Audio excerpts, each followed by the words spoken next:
Republican presidential candidate and Florida Senator Marco Rubio says Governor Scott Walker will be a big part of the GOP's future. As for the president, Rubio is not afraid to point out where he thinks Pope Francis is off target. I spoke with Rubio earlier today. As a Catholic, the Pope is the vicar of Christ, the successor of Peter, the head of the church. And in theological matters, as a Catholic, I believe that when he pronounces himself from the chair of Peter, which actually is very rare, he's infallible in those decisions. That does not extend to political issues like the economy. On moral issues, he speaks with incredible authority. And he's done so consistently on the value of life, on the sanctity of life, on the importance of marriage, and on the family. On economic issues, the Pope is a person and a head of state, the head of the Vatican, and he has opinions about economics. I see in the Pope's comments a fundamental misunderstanding about the difference between free enterprise and corporatism. In much of Latin America, where he's deeply rooted, the word capitalism basically means corporatism, which is these large companies connected to government dominate the society and dominate the economy. In America, free enterprise is something very different. It is a place where it doesn't matter if you have buddies that work in government or not. If you have a good idea and you're willing to work hard, you can get ahead. And the evidence is stark. Look around the world. Poor people do better in open societies with free enterprise than they do in societies where government dominates the economy. And so I have a difference of opinion with him on economic models. We have the same goal of providing more prosperity and upward mobility. I just honestly believe free enterprise is a better way of doing it. And his encyclical on climate change? Well, the Pope what he's asking us to do is be good stewards of the earth, and I understand that. Again, it goes back to how's the best way to do that. I don't believe these big government mandates that some on the left are pushing for will achieve it. On the contrary, I think it will actually set us back and make people poorer. I think the better approach is to allow innovation and competition and market forces to drive us in that direction, and the evidence is there. America has a cleaner environment than the Chinese do, which is a closed society and supposedly one that has, is still committed to the notion of communism. And in other parts of the world where the environment is very dirty, you'll notice that governments dominate those economies as well. With your history with Cuba, all that you've said about Cuban policy, were you disappointed he didn't meet with dissidents? Sure. I mean, look, I haven't talked to the Pope or anybody at the Vatican about why they chose to do that. I know that the Church has worked very hard to create more space within Cuban society to operate. They now have been able to open a seminary. They've now been able to open some churches.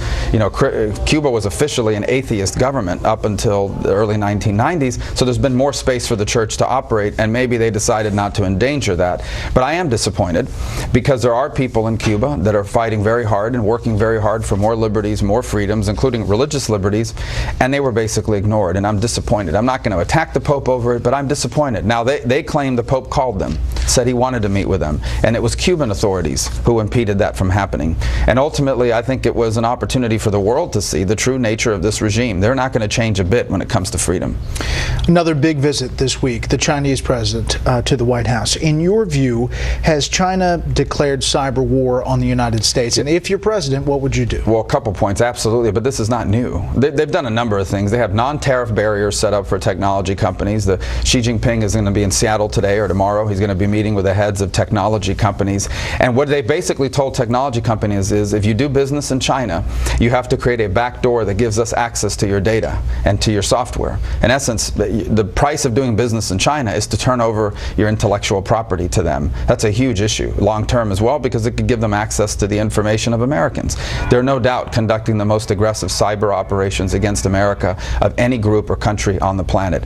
As president, number one, we need to improve our cyber defenses by implementing the best practices, some of which are found in the private sector, are not shared with government. And that's why having a cyber bill passed is so critical. But the other is we have to improve our offensive cyber capabilities. The idea that there is a consequence and a price for conducting cyber attacks against American companies and against American government and against American individuals. Today, there is no price for doing that. And so it's very easy for the Chinese to do it because they know we're not going to reciprocate. That needs to change, and that needs to be clear in our doctrine as well. Is the Obama administration weak on China? Should they be instituting sanctions in the wake of this visit? Well, they talked about that. They said they're going to sanction companies that have profited from American secrets. We'd like to see that happen. I think where they've been the weakest is on human rights. They talk about raising the issue, but it hasn't been prominent in bilateral discussions or in visits to China. I would love to see the this president reach out to human rights activists in China. For even as the Chinese president is being feted here in Washington and greeted in official forums, you have a Nobel Peace Prize winner sitting in jail. You have human rights lawyers that are missing, unaccounted for within China.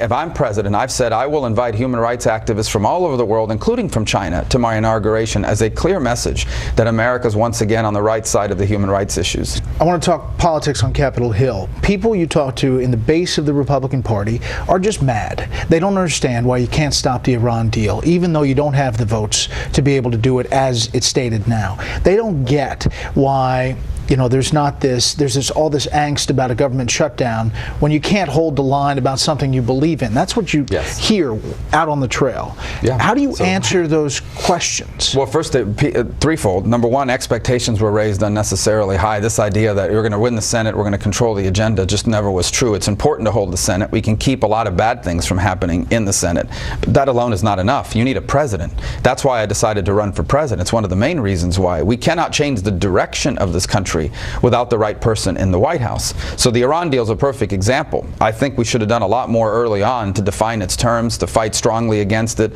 to do everything possible to derail it. But ultimately, two things need to happen. The first is people have to realize it's not a filibuster issue. It's a 67-vote veto issue. We don't have the votes to override it, so we need better senators. What about the nuclear option on the front end to say? Again, I would be open to it in something extraordinary, but at the end of the day, you're still going to need it. The result is going to be the same. The president's going to veto it, and then we need 67 votes to override it. That's why we need to elect the right president. Having Congress alone won't be enough. You need to have a president. If we have a president like Barack Obama for the next 4 years, many of the things he's put in place will become permanent, and many of the problems we have will become more difficult, if not impossible, to solve. And so this presidential election is critical. If we can hold our majorities in the House and in the Senate and elect the right person to the White House, not only can we begin to undo the damage of this administration, but we can also begin to chart a new course for the future. So how far do you go to stand the line in what you've talked about defunding Planned Parenthood? Well, to me, that's not even a political issue. That's a human rights issue. People don't understand that, but to me, that's a human rights issue. They discuss it as a political issue, but to me, the sanctity of life is a human rights issue. I believe that unborn children have rights. That someone, just because they haven't been born and don't have a birth certificate or haven't yet been named, doesn't mean they don't have rights. And Planned Parenthood is an organization that's been caught repeatedly now on video trafficking in fetal tissue of aborted children.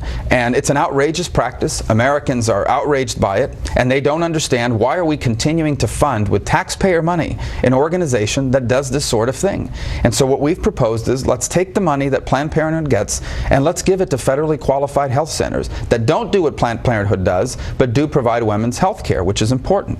And what we should have said very early on is we're going to pass budgets that do that. And then the president and the Democrats will have to decide whether or not they're willing to shut down government over Planned Parenthood, because they're the ones that are threatening to shut down the government. It's not Republicans. Right, but it's not spun that way. Well, we didn't start early on. I mean, I thought it would be important for the leadership of our party to have outlined that early in the process, as opposed to basically waving the white flag and saying, well, we're going to take some votes, but we know we can't do anything about it.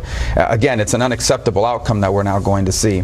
But I'll tell you this, if I'm president, we will deal with this issue. There's no reason why Planned Parenthood should be receiving federal taxpayer funding, especially after they've been exposed the way they have. Governor Scott Walker dropped out of the race yesterday. He spent his exit speech, a lot of it talking about the need for a conservative alternative to the frontrunner, pointedly at Donald Trump. Your thoughts on Walker stepping out and his message there? Well, first, Scott Walker is still one of the best governors in America, and he will remain governor of Wisconsin through 2018, and if he chooses to run for re-election, beyond that. And he's going to continue to be a leader in our party and a leader in our country. He's just not a presidential candidate anymore, but he's still a relevant voice and an important figure in our party, and in many ways a key part of our future as a movement. As far as a conservative alternative, look, I don't view the race that way. I'm not running against anybody. I'm running for president. And that's why I've outlined a clearly detailed policy plan as early as last year. I was outlining these ideas, and I'll continue to focus on that. So is Donald Trump qualified to be president of the United States? Well, as I said, I think that the most important thing a president will ever do is provide for the national security of our country. And I think up to now he hasn't really answered serious questions about national security. And until he does, there should be concerns, not just about him, but about any candidate that's not able to speak in detail, with clarity, and with seriousness about the national security threats that we face. The government doesn't run the economy. The economy is run by the private sector. The job of a president is to ensure we have policies that allow the private sector sector to grow and prosper. But national security, the government is in charge of that. And you better have a president that understands the threats we face and what we have to do about it. And if you can't articulate that as a candidate, you cannot be commander-in-chief. And so he has to meet that as the rest of us do as well. So is that a no? Well, as of now, I haven't heard him talk seriously about national security. Hopefully that will change. I wish all of our candidates would speak more seriously about national security. Some have done better than others. Look, Carly Fiorina's not in government. She knows more about it than he does. So if you took the time, you could learn more about it. But ultimately, the most important thing that we need from our next president is to be someone who understands the threats we face and has real solutions to those problems. So far, he hasn't met that threshold in my mind, but you know, there's still time, I suppose. And last thing, for the voters out there who say, listen, we did the first-term senator thing before, someone who never made a payroll. Why should we do it again? Well, first of all, Barack Obama is not a failure because he was a first-term senator or even for lack of experience. He now has 7 years of presidential experience, and in my mind, he's still failing. Barack Obama has failed as president because his ideas don't work, and they wouldn't have worked if he'd been in the Senate for 40 years, and they wouldn't have worked if he was the CEO of a major company, and they wouldn't have worked if he was a governor. His ideas do not work. They don't work in America. They've never worked anywhere in the world. Here's what works: free enterprise, limited government, a strong national security. That's what we need from our next president. That's what I'm running on. That's what I've always been for. That's what I have a record of working on. And that's what we're going to adjust to the realities of the 21st century. And if we do, there's no reason why this new century can't be a new American century. Senator, thanks for the time. Thank you. Thanks, Brent.